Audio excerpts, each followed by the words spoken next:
Le souvenir. Le souvenir est quelque chose de très important. C'est un des attributs de ce que l'on nomme la mémoire ancienne, la mémoire récente. Mais le souvenir, ça peut être quelquefois quelque chose qui est formateur pour les esprits, pour une personne, pour un groupe, pour une génération tout entière et pour les générations des générations.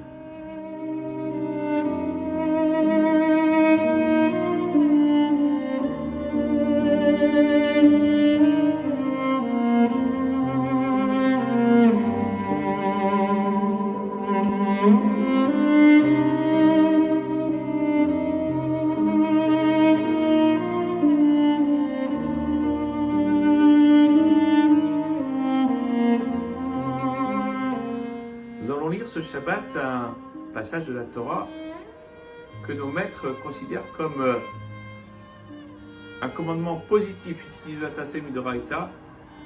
de se souvenir de ce que nous a fait Amalek. Et plus que cela, de ne pas oublier.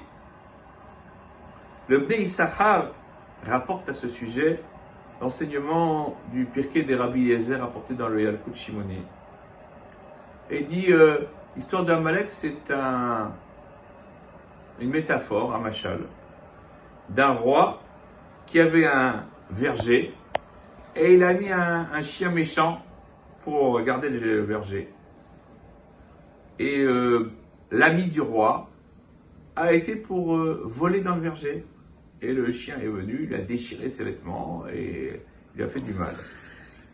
Chaque fois que le roi voulait rappeler à son ami son mauvais comportement, il lui dit, mais qu'est-ce que ce chien est fou, qu'est-ce que ce chien est méchant, qui a déchiré tes vêtements.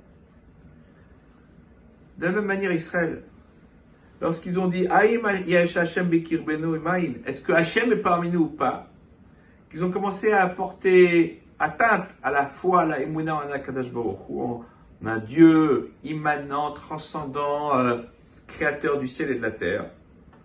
Eh bien, Moshe Rabbeinu, Moïse, notre maître, n'a pas voulu leur dire, vous êtes vraiment des ingrats.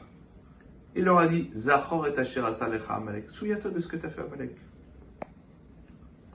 Et le chien méchant qui était à la porte du verger. Et il faut se poser la question, quel est le lien entre la métaphore et la leçon qui en est tirée? Et secondant, de ce qu'il en ressort de cette métaphore, il faut se souvenir de ce que nous avons fait. Eh bien, nous nous sommes rebellés contre Dieu, nous avons porté atteinte à la foi en un Dieu tout-puissant. Eh bien, comment est-ce que nous allons nous souvenir de cela avec l'histoire de Amalek? Et c'est une mitzvah, effectivement, parmi les 613 commandements. Mais, plus que cela, d'après le Midrash, eh bien, on n'a pas voulu rappeler nos mauvaises actions de manière explicite, mais de manière implicite. Et on voit que tout le livre d'Evarim, le Mishneh Torah, le 5e livre de la Torah, le Deutéronome, il est rempli de remontrances directes de Moïse à notre rencontre, alors à l'encontre des enfants d'Israël. Et pour Amalek, alors on prend un peu les formes. Souviens-toi de ce qu'Amalek t'a fait. Sous-entendu, souviens-toi de ton mauvais comportement. Un de nos grands maîtres, dit le Bnei Issachar, Rabbi Yosef Yavetz, qui vivait à la fin de la période de l'âge d'or espagnol, rapporte qu'à son époque, eh bien, si les Juifs ont été chassés d'Espagne, c'est peut-être parce que ils avaient trop commencé à remettre en question les principes fondamentaux de la émouna, de la foi. Que la philosophie avait fait des dégâts majeurs dans les croyances des Juifs, et qu'à cause de cela, bien justement, Amalek a surgi.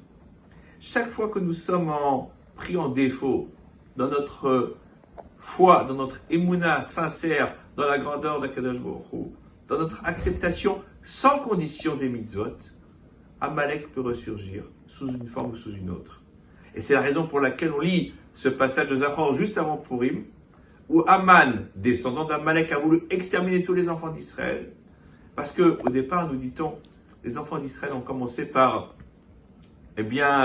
oublier où était Akadosh Baruch Hu, à participer au banquet d'Assuérus d'Achashverosh contre les instructions explicites de Mordechai qui leur avait dit « Vous ne devez pas vous assimiler, vous devez garder votre identité, être de bons citoyens, certes, mais pas au détriment de votre identité juive, pas au détriment de la Torah, pas au détriment des mitzvot. » Eh bien, le fait de se souvenir de ce que nous a fait Amalek, de ne pas oublier, c'est aussi pour nous le moyen de toujours savoir qui nous sommes, car pour être juif, il faut savoir d'où l'on vient, où l'on va, et pour cela construire le présent.